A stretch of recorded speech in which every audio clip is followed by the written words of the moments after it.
और lecture is chemical bonding.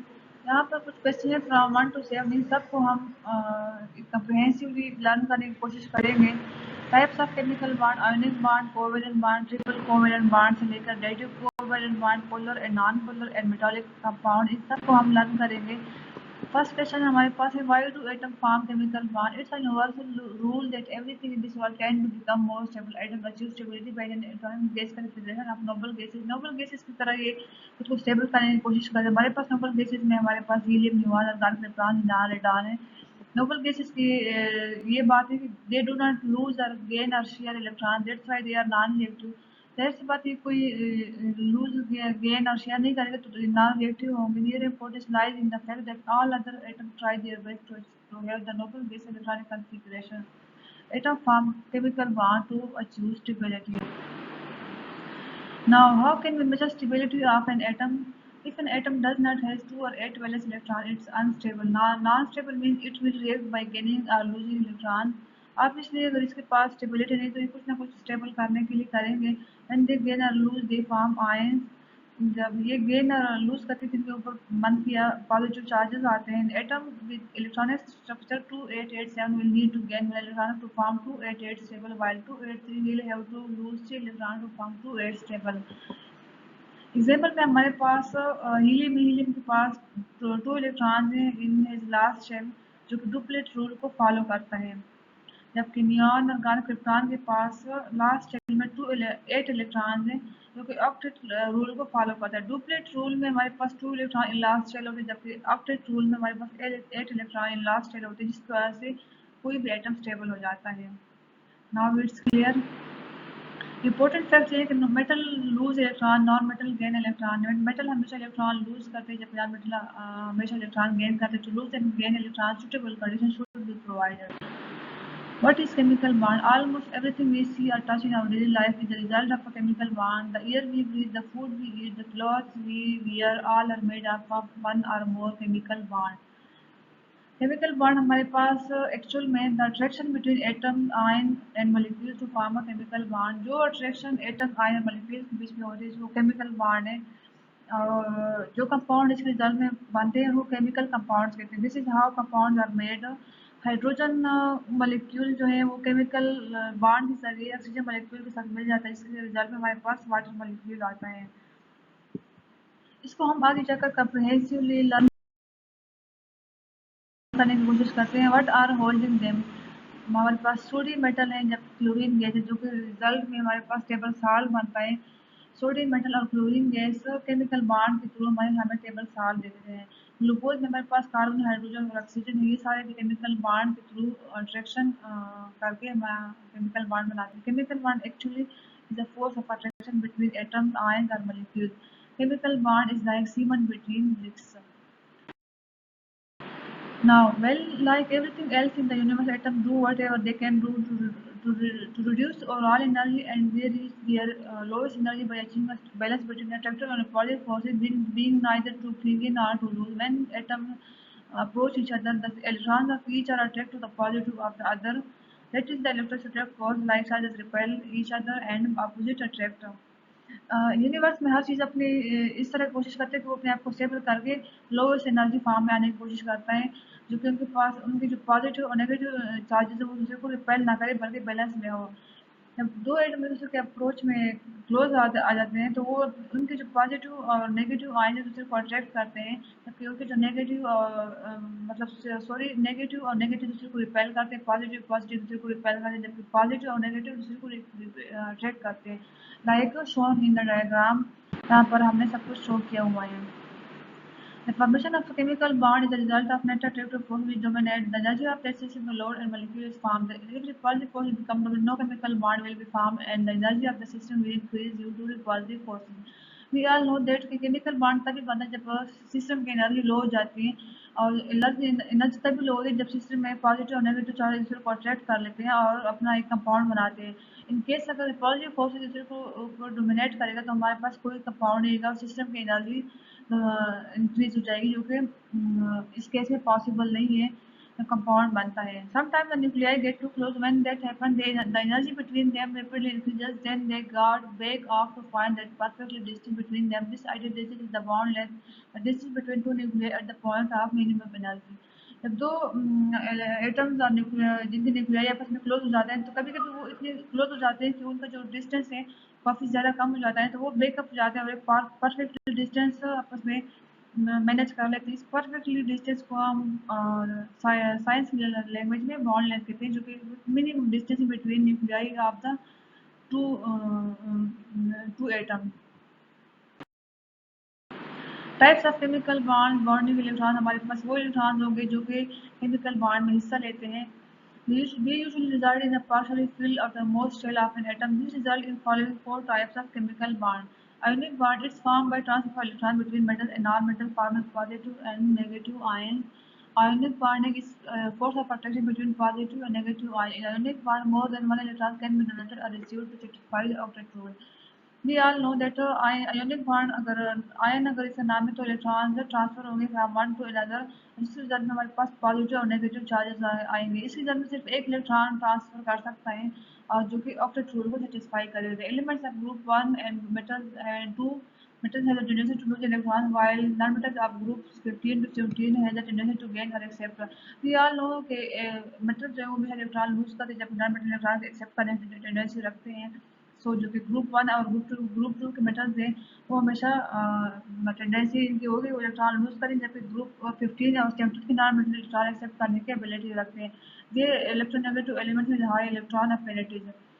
Diagram में हम देख सकते हैं नोबल गैसेस के वैलेंस शेल इलेक्ट्रॉन कंप्लीट है तो वो किसी भी बॉन्ड में टेक पार्ट नहीं करेगी। जब नॉन मेटल और मेटल्स के बीच में इनको अपने स्टेबल होने के लिए बॉन्डिंग की जरूरत है, तो ये आपस में क्लिंग करेंगे और बॉन्डिंग बनाकर अपना जो उनका ऑक्टेट रूल है उनको कंप्लीट करने की कोशिश करेंगे।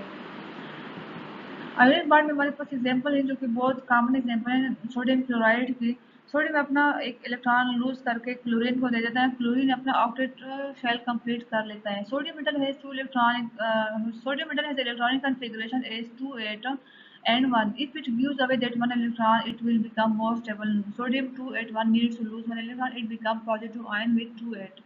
And chloride 287 needs to gain that one electron, it will become positive ion with 2888, then they will become sodium chloride, a compound that is chemically joined together. Electronegativity difference के base पर हम किसी bond nature को हम identify कर सकते हैं। Ionic bond की जो इलेक्ट्रोनेगेटिविटी डिफरेंस है वो 1.7 तक या इससे ज़्यादा होगी। ये इसमें हमेशा जो है इलेक्ट्रॉन या तो लूज और गेन करेंगे और या फिर ये और इसमें फुल आयोनिक चार्जेस आएंगे इनके ऊपर। Ionic compounds, though it is to be noted that only valence shell electrons take part in this type of bonding, while others are not involved. Such type of pressure heat is only given out and the compound formed due to this type of bonding are called ionic compounds. We all know कि ionic bonding से जो भी compound आएंगे उनको ionic compound कहते हैं। Covalent bond, next type. If the difference in electronegativity in the two atoms is less than 1%, they will share the electrons.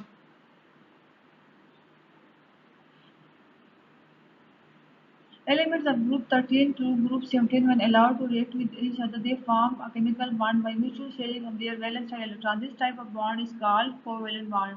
Covalent bond में mutual sharing कर लेते हैं and then they form covalent bond. Energy change during covalent bond are of considerable value. When two atoms approach each other, attractive forces develop between electrons of the positive atom of the two atoms as well as between their nuclei are also created. When the attractive force dominates due to increase in distance between these two atoms, a chemical bond is formed between them. The formation of hydrogen, chlorine, nitrogen, and oxygen gases are example of this type of bonding. We all know जब दो atom आपस में close आएंगे तो उनके जो बीच में उनके जो न्यूक्लियस न्यूक्लियाई है उनके जो इलेक्ट्रॉन जो अपने दूसरे को अट्रैक्ट करेंगे और इस अट्रैक्टिव इस रिजल्ट में अट्रैक्टिव फोर्स डोमिनेट करेगी। इस रिजल्ट में हमारे पास बॉन्ड बनेगा। Chemical bond is only found when attractive force is created. हमारे पास एग्जांपल में हमारे पास हाइड्रोजन एग्जांपल है, हाइड्रोजन मॉलिक्यूल। फिर हमारे पास NH3 जिन्होंने म्यूचुअल शेयरिंग के थ्रू अपने वैलेंस शेल को कंप्लीट किया। और एग्जांपल में नेक्स्ट हमारे पास एग्जांपल है हाइड्रोजन मॉलिक्यूल, वाटर का मॉलिक्यूल है जिन्होंने म्यूचुअल शेयरिंग के थ्रू अपने वैलेंस शेल्स को कंप्लीट किया हुआ है। Types of covalent bond.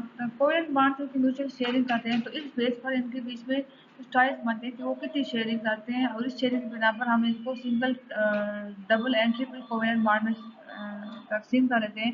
Electron that pair up to form a chemical bond are called bond pair. Depending upon the number of bond pair, chemical bond is classified into following three types.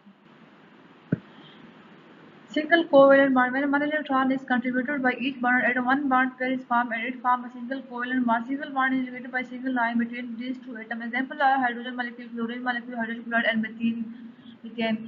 जितने भी bond electron आप एक दूसरे से bond करके सिर्फ एक एक इलेक्ट्रॉन शेयर करेंगे जिसके रिजल्ट में हमारे पास सिंगल कोवेलेंट बॉन्ड आएगा। सिंगल कोवेलेंट बॉन्ड को हम सिंगल लाइन से शो करेंगे। एग्जांपल में मेरे पास हाइड्रोजन मॉलिक्यूल है। हाइड्रोजन मॉलिक्यूल ने एक एक इलेक्ट्रॉन आपस में शेयर किए हैं जिसके रिजल्ट में उनके पास एक सिंगल बॉन्ड बना हुआ है जिसको हमने लाइन से शो किया हुआ है। क्लोरीन का एग्जाम्पल भी सेम टू सेम है एंड नीचे जितने भी एग्जाम्पल है उनको आप लोग क्लोजली देख सकते हैं।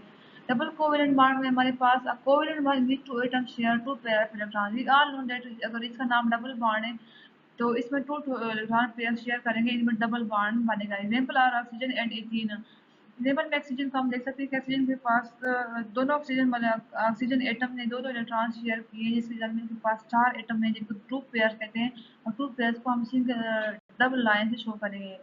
Same goes for ethene. Ethene का एग्जाम्पल आप लोग देखकर क्लियर कर सकते हैं। Triple covalent bond is its name indicates covalent bond formed between two atoms share three pair of electrons. Example हमारे पास नाइट्रोजन है एंड इथाइन आता है। नाइट्रोजन का एग्जाम्पल आप लोग देख सकते हैं। नाइट्रोजन ने तीन पेयर ऑफ इलेक्ट्रॉन शेयर करके three line double covalent bond हमने इसको शो किया हुआ है। हमारे पास जो इथाइन है उन्होंने भी three three pair of three electron share करके थ्री पेयर ऑफ इलेक्ट्रॉन बनाए जिसको हमने ट्रिपल लाइन शो किया हुआ है शो किया गया है। With this mutual sharing of well shared electrons, each of the contributing atom attains the octet or nearest noble gas electronic configuration.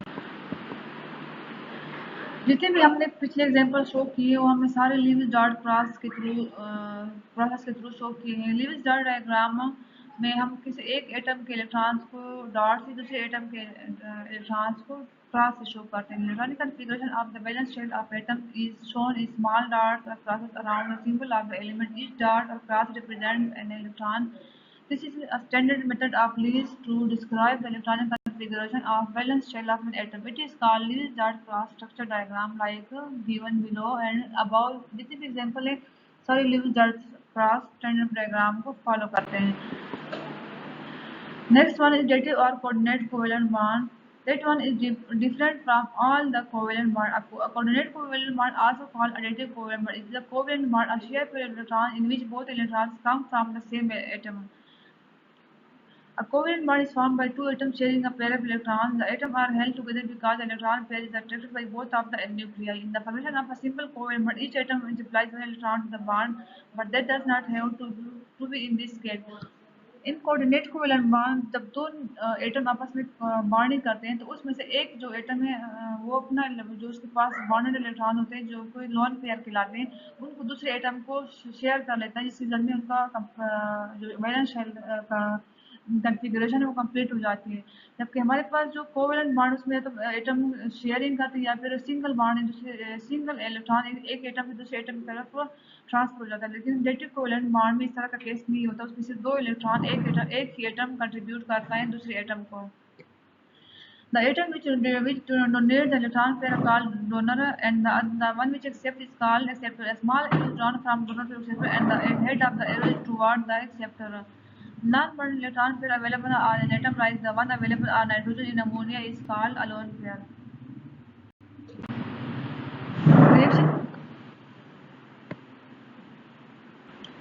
Reaction between ammonia and boron trifluoride. Boron trifluoride is a compound that does not have a noble gas structure around the boron atom a notorious octet violator जो कि the boron only has 3 pair of electrons in its bonding level. Boron के पास सिर्फ 3 pair of electrons जबकि इसको 4 pair of electrons की जरूरत है। Boron trifluoride is described as being electron deficient. The lone pair on the nitrogen of an ammonia molecule can be used to overcome net efficiency and a compound is formed involving coordinate covalent bond. Example हमारे पास show किया गया है ammonia and boron trifluoride compound जब आपस में react करते हैं hydrogen के पास जो लोन पेयर ऑफ इलेक्ट्रॉन है, ये बोरॉन को डोनेट करके इसकी डिफिशिएंसी को कंप्लीट कर लेगा। इसके जवाब में हमारे पास कोऑर्डिनेट कोवेलेंट बॉन्ड बन जाएगा। इस एग्जांपल्स को आगे मैंने दूसरे लाइन जो सिंपली शो किया गया, जिसमें सिर्फ एरो का निशान दिए हुए जो कि फ्रॉम डोनर टू एक्सेप्टर बनाया गया है, और इसमें इस कंपाउंड की तरफ पॉजिटिव साइन डालेंगे जो कि इस बात को शो करे कोऑर्डिनेट और कोवेलेंट बॉन्ड बन गया है। इसको हम सिंपल इस तरह से भी शो कर सकते हैं, नाइट्रोजन के ऊपर पॉजिटिव जबकि बोरॉन के ऊपर नेगेटिव। तो ये जो स्ट्रक्चर है ये ज़्यादा कंफ्यूजन है as compare to this one, तो हम ये वाला स्ट्रक्चर ड्रा करेंगे। In a proton, hydrogen ion approach the molecule, the lone pair of electron, the lone pair is related to hydrogen and a coordinate covalent bond is formed. जब कोई भी proton hydrogen molecule के पास hydrogen ion किसी भी molecule के पास पहुंच रहे हैं जिसके पास लोन पेयर ऑफ इलेक्ट्रॉन होता है, तो वो अपना लोन पेयर ऑफ इलेक्ट्रॉन उस प्रोटॉन दे देता है जिसकी जगह में कोऑर्डिनेट कोवेलेंट बॉन्ड बन जाता है। लाइक एग्जांपल में नीचे दिया गया है NH3 जब के पास जब कोई भी प्रोटॉन आ जाता है तो वो अपना लोन पेयर ऑफ इलेक्ट्रॉन जो अमोनिया के पास एक्स्ट्रा पड़ा होता है वो उसी प्रोटॉन को शेयर कर देता है और डोनर जो एक्सेप्ट करके अपनी डिफिशिएंसी को कंप्लीट कर लेता है। यहाँ पर इस एग्जांपल को हमने सेम उस तरह से शो किया गया है पॉजिटिव साइन से। इस तरह भी हम इसको शो कर सकते हैं NH3 हर एक के पास अपने अपने पेयर ऑफ इलेक्ट्रॉन है एंड इसके ऊपर पॉजिटिव साइन शो करते हैं इसलिए हमने कोऑर्डिनेट कोवेलेंट बॉन्ड के जरिए अपनी डिफिशिएंसी को कंप्लीट कर लिया है। नेक्स्ट एग्जांपल हमारे पास है polar and non-polar covalent bond. A polar covalent bond is a bond formed when the shear pair electron is a covalent bond of two non-metals or metallized atoms are not shared equally. This is due to the different elements having different electronegativity. This type of bond is formed between different types of atom, heteroatom. The one which attracts shear pair electron most strongly will be called as more electronegative. We can determine bond type on the basis of electronegative difference. Polar covalent bond में जब दो atoms आपस में bonding करेंगे उसमें या तो metal होगा या मेटल आयड होगा, इसके अलावा कोई भी इस तरह की बॉन्डिंग नहीं बनाते। और ये जो बॉन्ड है वो डिफरेंस ऑफ इलेक्ट्रोनेगेटिविटी की वजह से बनेगा जिसमें एक जो शेयर पेयर इलेक्ट्रॉन ज़्यादा अट्रैक्ट करेगा इस compare to the first one, और जो ज़्यादा अट्रैक्ट करेगा उसको मोर इलेक्ट्रोनेगेटिव एलिमेंट करेंगे और दूसरे वाले को लेस इलेक्ट्रोनेगेटिव एलिमेंट कह सकते हैं। इस बॉन्ड को हम इस डिफरेंस डेल्टा ई के बेस पर भी डिटेक्ट कर सकते हैं जिसकी डिफिशिएंसी जिसकी जो बिटवीन 0.3 टू 1.7 है। इसमें अनइक्वल शेयरिंग ऑफ इलेक्ट्रॉन होंगे। एग्जाम्पल में हमारे पास हाइड्रोजन क्लोराइड है, ये हमेशा हीट्रो एटम के बीच में बनेगा सेम एटम के बीच में कभी भी नहीं बनेगा क्योंकि उनकी जो डिफरेंस डेल्टा ई डिफरेंस है वो हमेशा सेम ही होगी, जबकि हीट्रो एटम की डिफिशिएंसी बीच में डिफरेंस बहुत ज़्यादा होंगे। हमारे पास जो मेटल आयड है टेबल में इनके हमारे पास बोरॉन, एल्यूमिनियम, गैलियम, एसिटिन, पुलेनियम वगैरह सारे हम यहाँ से देख सकते हैं। ये सारे मेटल आयड शो किए गए हैं।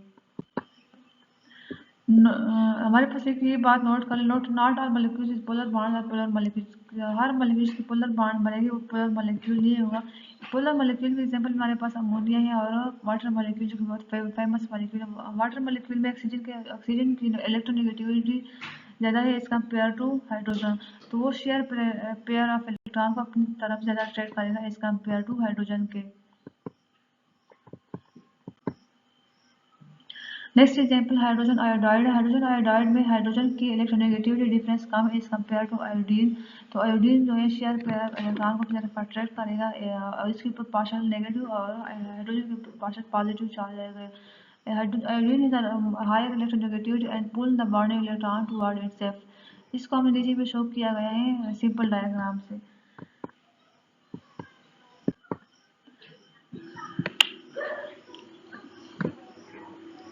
Next one is polar compound. Polar compound अपने नाम से शो करते हैं। The delta sign indicate partial positive और partial negative charge that is developed due to unequal sharing of share pair of electron. The compound resulting from polar covalent bond are called polar compound.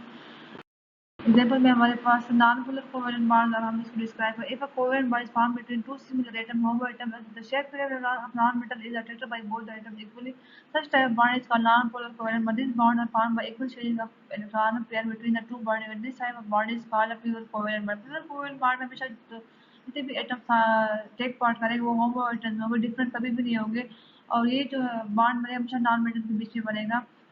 Non metals के बीच में बनेगा जिसमें share para electron दोनों के बीच में equally distribute होंगे। कोई भी इसको अपनी ज़्यादा या कम खींच नहीं खींचेगा, बल्कि दोनों सेम टू सेम एक ही लेवल पर खींच करेंगे। डेल्टा ई एन डिफरेंस इसका 0.3 या इससे ज़्यादा होगा या इससे कम होगा। इक्वल शेयरिंग ऑफ इलेक्ट्रॉन, कोई भी चार्ज दिए गए, देखो हमारे पास हाइड्रोजन, ऑक्सीजन और फ्लोरीन मॉलिक्यूल आ सकते हैं। कोई भी दो होमो आइटम होंगे, मॉलिक्यूल बनेगा वो कोवेलेंट नॉन कोवेलेंट बॉन्ड के थ्रू अपनी शेयरिंग कर सकते हैं। The molecule is not polar, meaning one side does not have more charge than the other. Non-polar में हमारे पास ऑक्सीजन मॉलिक्यूल है, इसे 4 बॉन्ड शेयर किया, चारों को इक्वली दोनों अट्रैक्ट करते हैं। बोरॉन ट्राइफ्लोराइड को भी एक नॉन पोलर मॉलिक्यूल जो कि शेयर पेयर इलेक्ट्रॉन को सेम एनर्जी से खींचते हैं।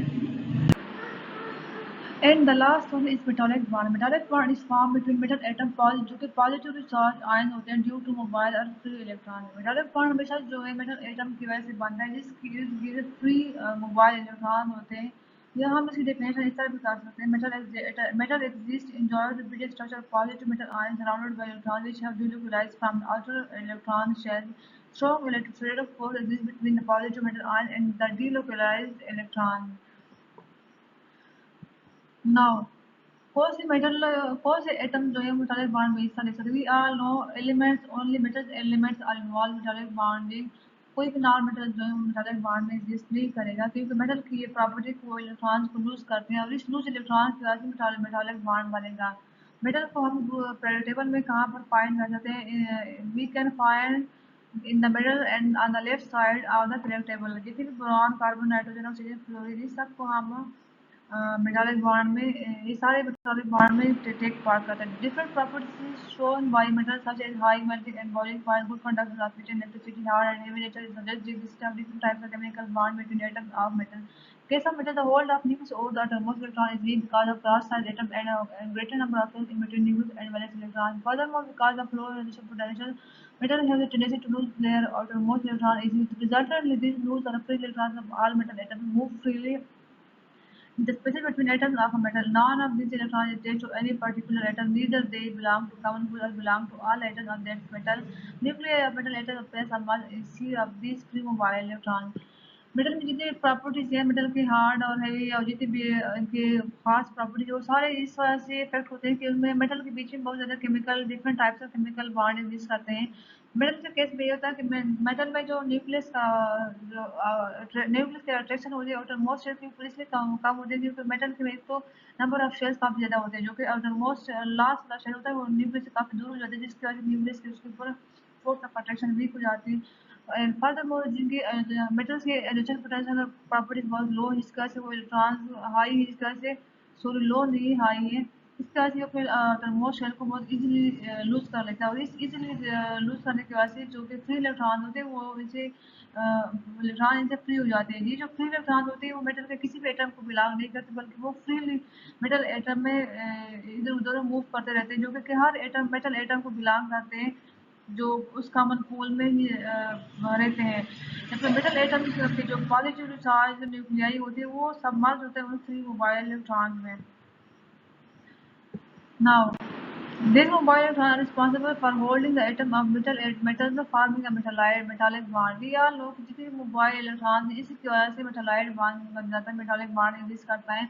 इस डायग्राम में हम देख सकते हैं कि मेटल आयन और जो डिलोकलाइज इलेक्ट्रॉन है वो कैसे सारे आपस में कनेक्टेड हैं, और ये जो फ्री डिलोकलाइज इलेक्ट्रॉन होते हैं वो हर मेटल एटम को बिलोंग करते हैं और ये इसके लिए रिस्पॉन्सिबल होते हैं, जो कि हम इसकी वजह से जिसके रिजल्ट में टॉयलेट बॉन्ड बनता है। नाउ और होल टॉपिक इज कंप्लीट। और अगर किसी को इसी टॉपिक से रिलेटेड कोई भी क्वेश्चन है तो वो हमें नीचे कमेंट सेक्शन में ड्रॉप कर सकते हैं। Now let's practice what we have learned and thank you so much for watching our video.